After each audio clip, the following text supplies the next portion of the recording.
Olá, eu sou Vera Morgado e começa agora a revista da Câmara com as notícias que foram destaque na semana.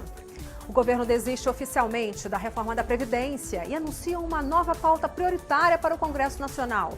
O presidente da Câmara disse que as medidas já estão na pauta e que vai priorizar também projetos da área de segurança pública. Deputados e senadores aprovam um decreto que permite a intervenção federal na segurança pública do Rio de Janeiro, que vai valer até o fim do ano. E você vai ver também. Medida provisória que prorroga por 14 anos o prazo de execução de investimentos das concessionárias de rodovias federais não é votada e perde a validade nesta segunda-feira. Deputados e senadores derrubam o veto do presidente Temer e restabelecem um prazo menor para a adoção de crianças e adolescentes. Na reportagem especial sobre os 20 anos da TV Câmara, você vê como a TV conquistou espaço na rotina dos brasileiros.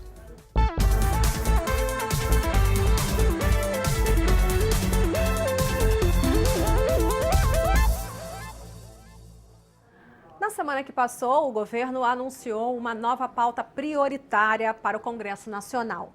Ela é composta por 15 itens que tratam de temas como o fim do Fundo Soberano, a privatização da Eletrobras e a redução da desoneração da folha de pagamento das empresas. Só estes 3 itens podem render de imediato pelo menos 48 bilhões de reais à União. Para o presidente da Câmara, o pacote do governo é composto por medidas que já estavam sendo debatidas pelos parlamentares. A reforma da Previdência está oficialmente fora da pauta. Há meses, o governo tentava, sem sucesso, atingir o número necessário de votos para aprovar a proposta.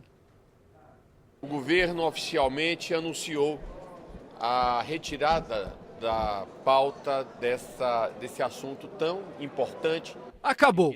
E o relator aponta o dedo numa direção, a do governo, que teria começado essa discussão com um projeto duro demais. Acho que o governo enviou para cá um projeto muito duro. Talvez dentro daquela lógica de negociação, vamos pedir 100 para conseguir 50. De acordo com ele, o governo que depois teve que gastar tempo e capital político no escândalo da JBS. Foram 5 meses que o projeto ficou paralisado. Esses 5 meses foram decisivos para que o projeto não pudesse avançar. Sai a reforma da Previdência, entram 15 projetos na área de economia.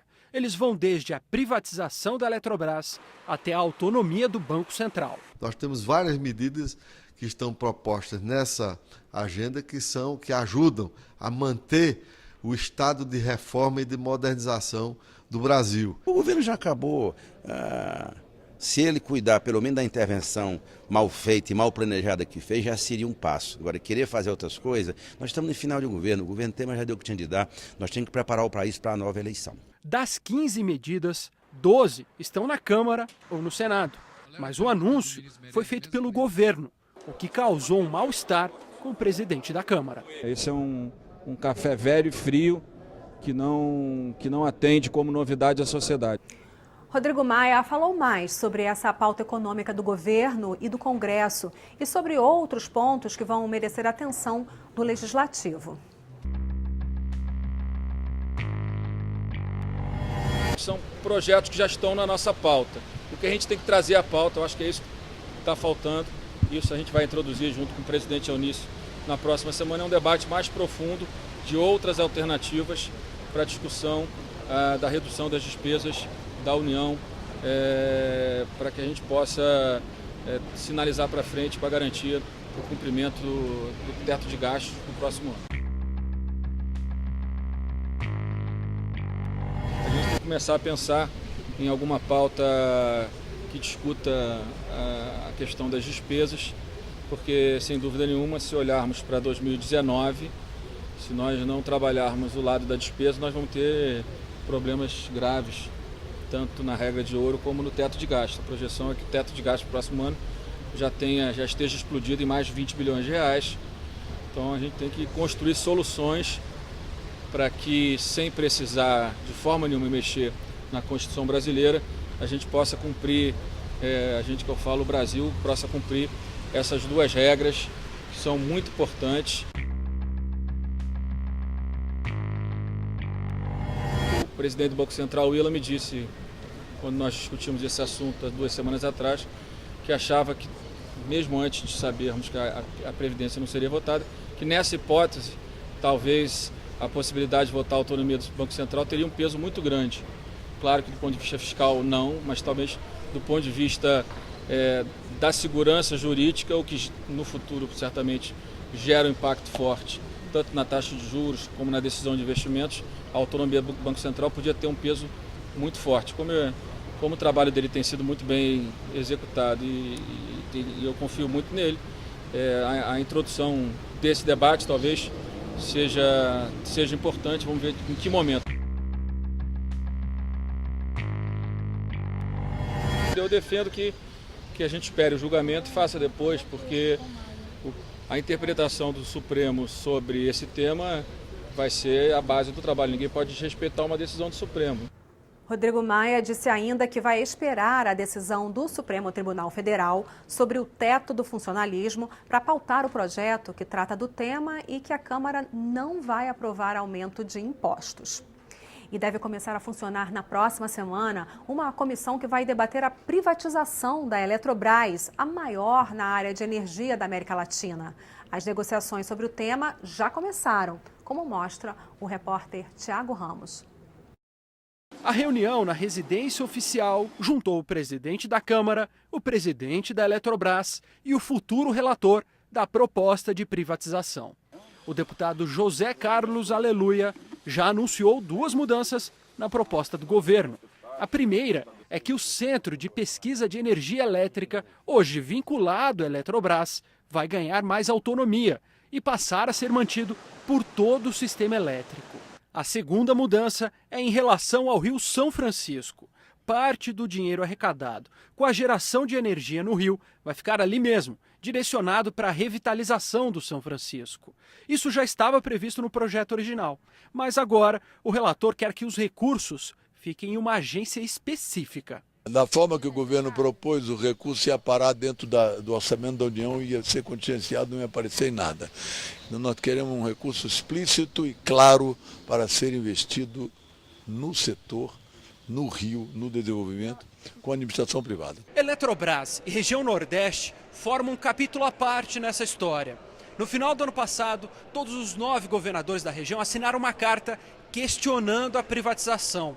De acordo com eles, o risco é de aumentar o custo da energia elétrica em até 17% e, ao mesmo tempo, de prejudicar ainda mais a segurança hídrica da região.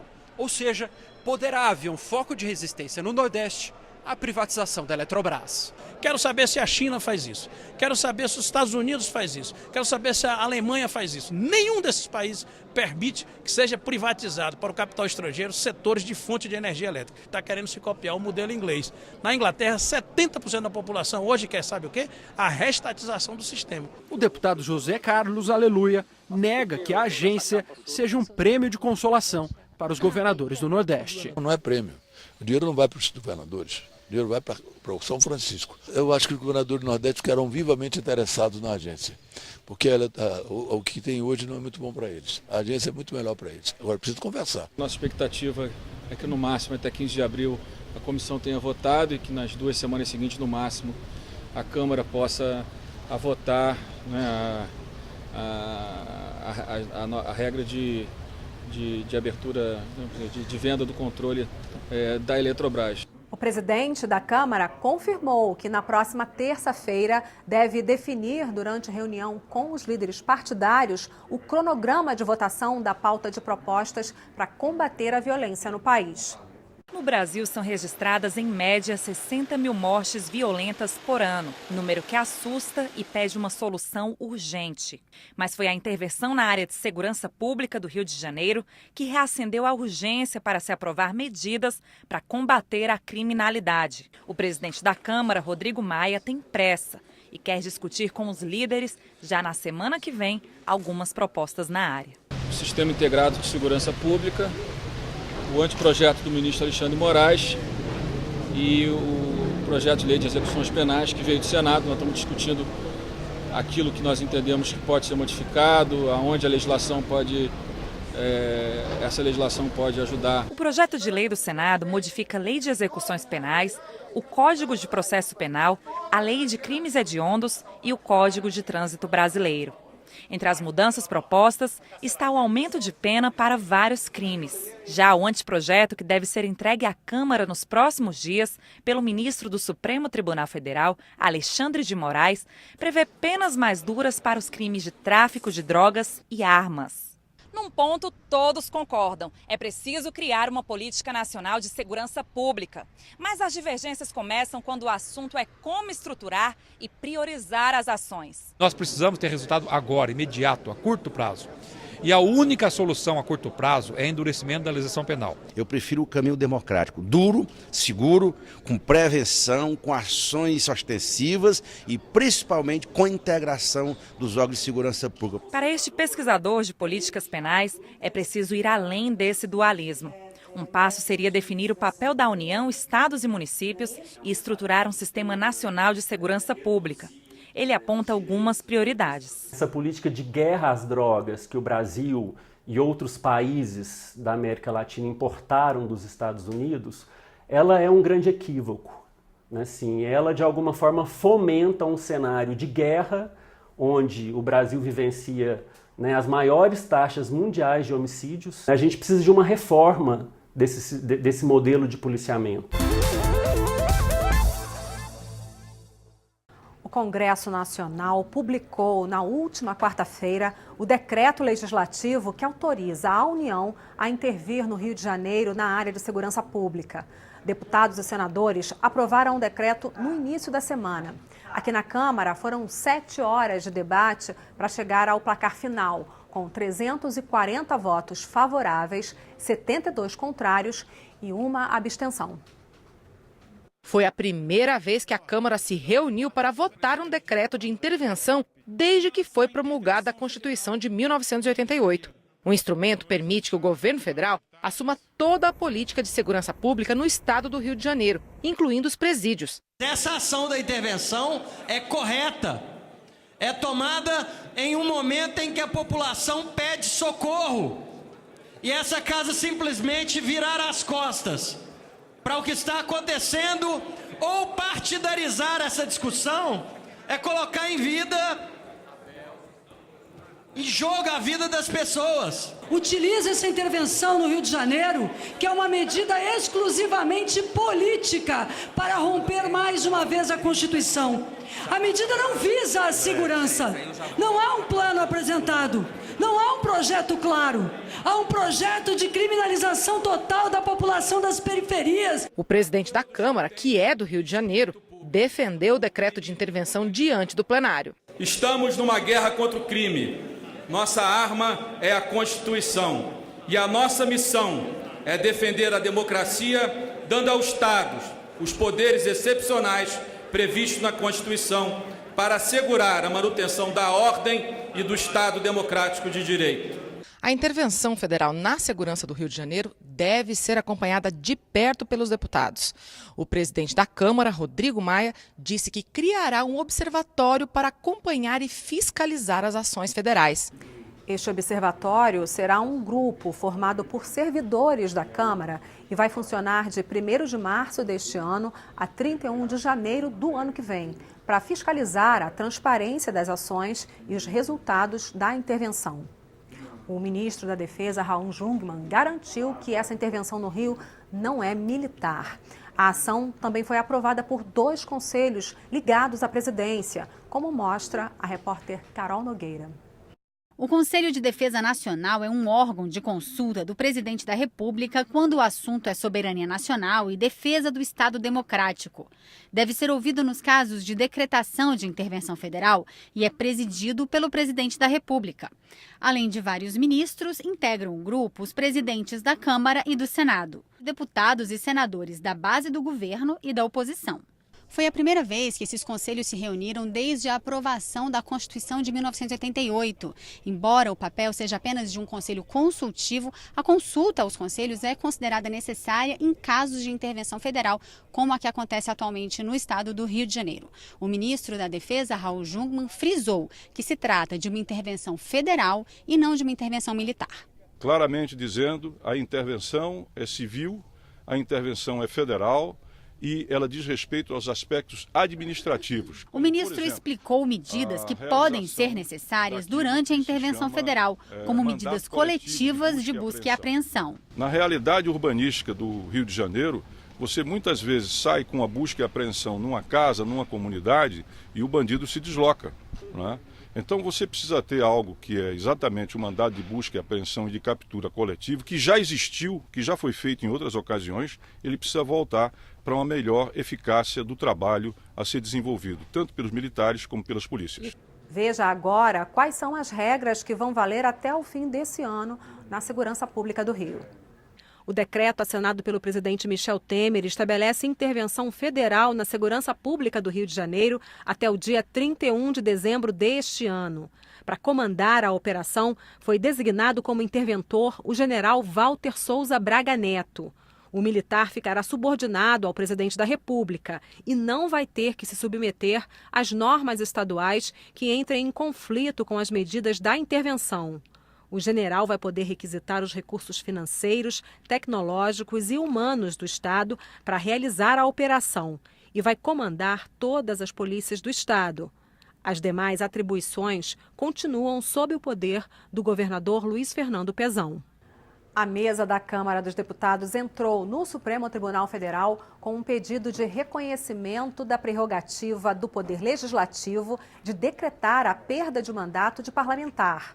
A ação foi ajuizada pelo fato de a Câmara ter recebido uma comunicação oficial da primeira turma do STF em 20 de dezembro último, de que havia sido decretada a perda de mandato do deputado Paulo Maluf, do PP de São Paulo. Maluf, que está preso, foi suspenso do mandato por ato da mesa da Câmara na última segunda-feira. Assumiu a vaga dele o suplente Jundiabe, do PSD de São Paulo. O Conselho de Ética da Câmara marcou para a próxima terça-feira uma reunião para instaurar processos disciplinares contra Maluf e também contra os deputados Lúcio Vieira Lima, do PMDB da Bahia, e Celso Jacob, do PMDB do Rio de Janeiro, e João Rodrigues, do PSD de Santa Catarina. E você vai ver daqui a pouco, aqui na revista da Câmara. Medida provisória que prorroga por 14 anos o prazo de execução de investimentos das concessionárias de rodovias federais não é votada e perde a validade desta segunda-feira. E na reportagem especial sobre os 20 anos da TV Câmara, você vai ver a importância que a TV conquistou na rotina dos brasileiros. Eu volto já.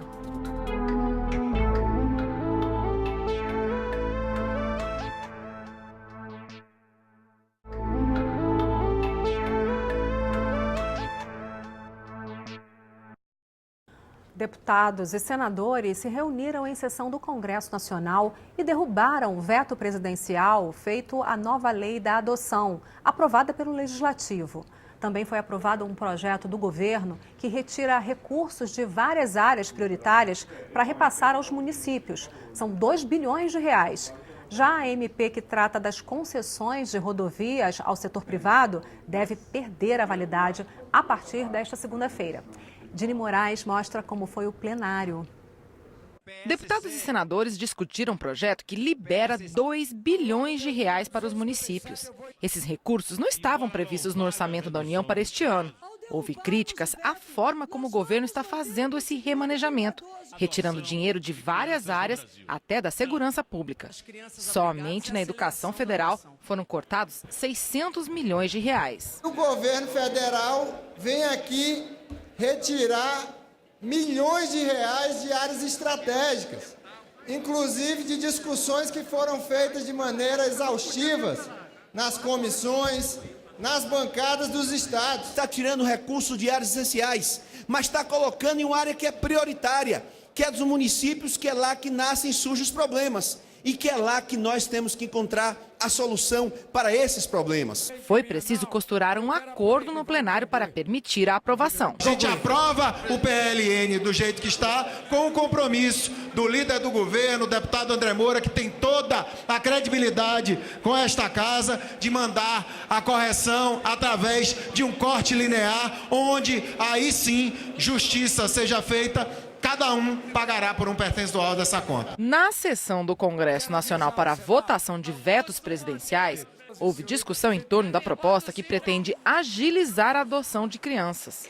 O governo vetou 4 pontos, entre eles 2 que estabeleciam prazos menores para os processos, inclusive o que limitava em 1 mês o prazo para procurar parentes interessados em ficar com a guarda da criança antes de ela ser disponibilizada para adoção. Hoje, essa busca por parentes, a chamada família extensa, pode demorar meses ou até anos, tempo que pode ser decisivo para que a criança encontre ou não uma nova família. Nos vetos, lamentavelmente, prazos que conseguimos reduzir no nosso relatório, eles voltam a ser dilatados. Vamos votar não para que haja a derrubada do veto. Com um acordo entre os partidos, o veto foi derrubado por unanimidade entre deputados e senadores. Outros 2 vetos presidenciais foram mantidos. Depois da sessão do Congresso, veio a da Câmara. Mas acabou não acontecendo votação. Os partidos derrubaram a sessão intencionalmente depois de a medida provisória que estava em pauta receber uma enxurrada de críticas, inclusive de partidos da base de apoio ao governo. E nesta quarta-feira, muitos parlamentares estranharam a volta da MP. Foi a segunda tentativa esta semana de votação da medida provisória que trata das concessões de rodovias para empresas privadas. A medida provisória permite que as empresas concessionárias de rodovias federais tenham mais 14 anos para realizar obras e melhorias prometidas. Esta é a medida provisória Jabuti, a medida provisória que está exigindo que todas as rodovias federais do Brasil sejam instaladas um tipo de câmara especial que quase nenhuma empresa tem para vender no Brasil. Essa matéria já foi discutida. Essa matéria praticamente foi derrotada ontem. Eu achei que já tivesse sido o enterro dessa medida provisória, já chamada de 0800, somente para as concessionárias. Mas desta vez, os defensores do governo e da medida provisória apresentaram argumentos. Naturalmente, com a responsabilidade do governo mandar para cá projeto de punição a quem não cumprir devidamente os contratos e aquilo que está estabelecido, nós nos posicionaremos favoravelmente. Há uma inadequação dos contratos de concessão de todas as coisas do Brasil, não só das rodovias, em relação a aspectos econômicos, a aspectos de tráfego, quantidade de veículos e etc., pela mais profunda crise que esse país já viveu. Houve até uma tentativa de acordo com o governo admitindo retirar um dos pontos polêmicos da medida provisória. Mas não teve jeito. O texto ainda não tinha o apoio suficiente, nem mesmo dentro da base governista. Com isso, a sessão foi encerrada sem essa votação. Na prática, o aumento do prazo para as empresas fazerem melhorias nas rodovias federais concedidas deve perder a força de lei na segunda-feira. A Comissão Mista do Refis Rural aprovou o relatório da senadora Simone Tebet, do PMDB do Mato Grosso do Sul, que prorroga de 28 de fevereiro para 30 de abril o prazo final de adesão ao programa. A MP permite o parcelamento com descontos de débitos de produtores rurais com a contribuição social, conhecida como FUNRural, e tem validade até o dia 8 de março. Segundo a senadora Simone Tebet, existe um acordo de líderes para que o relatório seja votado nos plenários das 2 casas na próxima semana. A TV Câmara está completando 20 anos. Em todo esse tempo, você acompanhou com a gente várias iniciativas de leis que mudaram a vida de muita gente. Um exemplo é a Lei da Ficha Limpa, uma iniciativa popular que foi aprovada aqui na Câmara dos Deputados. Na reportagem especial sobre os 20 anos da TV Câmara, você vai ver como a TV que se dedica à cobertura do debate político conquistou espaço na rotina dos brasileiros. A reportagem é de Aline Machado.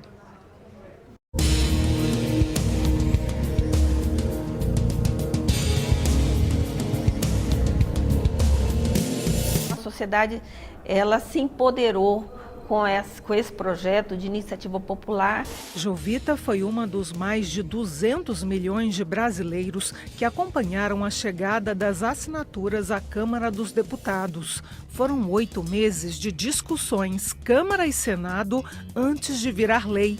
Um texto que tem impacto direto na qualidade da política e na vida de todos os brasileiros. Tudo na TV Câmara. Tudo explicado para você que acompanha as reportagens, seja pela TV a cabo, seja pelo canal digital. A TV Câmara estava próxima, estava cobrindo, né, e dando essa voz da sociedade para que o projeto de lei se tornasse uma realidade. Esta mulher, que pediu para não aparecer por segurança, sentiu na pele as consequências da sociedade atual e da resposta que o Congresso deu com a Lei Maria da Penha. A alteração no Código Penal permitiu a adoção de medidas restritivas de aproximação do agressor. Ela, que é estudante de Direito e acompanhou a discussão da Lei Maria da Penha pela TV Câmara, acionou a medida protetiva de imediato, quando precisou. O agressor, ele é um ex-namorado meu, já tinha mais ou menos 2 anos, 6 meses que a gente estava juntos. Para este historiador político, são vários os méritos da TV Câmara ao longo desses 20 anos. A TV Câmara deu visibilidade ao Poder Legislativo. A TV Câmara também esclarece para o telespectador, ao vivo e em primeira mão, tudo o que é discutido e votado em plenário. Comentaristas e repórteres traduzem o tecniquez dos projetos de lei e falam sobre as implicações daquelas letrinhas no papel na vida real. Não só o conteúdo em si, mas a forma com que aquela lei está sendo feita e por que ela está sendo feita daquela forma. E que diferença essa lei vai fazer na vida das pessoas. Nesses 20 anos de TV Câmara, outros setores que não de notícias também se fortaleceram. A gente começou a fazer documentários sobre meio ambiente, sobre questões de racismo, energia. Os nossos documentários, eles são todos gratuitos, então as pessoas podem entrar na internet, baixar esses documentários ou no YouTube, e as escolas usam, as universidades usam. São 513 parlamentares e a TV Câmara faz questão de mostrar o que cada um deles pensa. Todo esse conteúdo está na TV Câmara, a emissora que fala sobre o trabalho parlamentar. E nós fomos atrás conferir o que o telespectador pensa sobre a programação. A TV Câmara realmente cumpre a missão a que foi destinada, a aproximar o eleitor da atividade legislativa. Na realidade, é quem faz a melhor cobertura da TV Câmara, porque a TV Câmara foca realmente os fatos, independente de conotação política, ideológica, isso, aquilo. Mesmo que nem todos assistam, mas alguém passa a informação para ela, né, do que realmente está acontecendo, porque as pessoas vão muito pelo Facebook, e ali tem muita coisa errada, muita notícia falsa. Para o especialista em história, esta é a maior contribuição da TV Câmara. Contribui para levar a política ao cidadão comum, fazer ele até se compreender, se entender como personagem dessa trama. Eu acho que esse é o grande papel.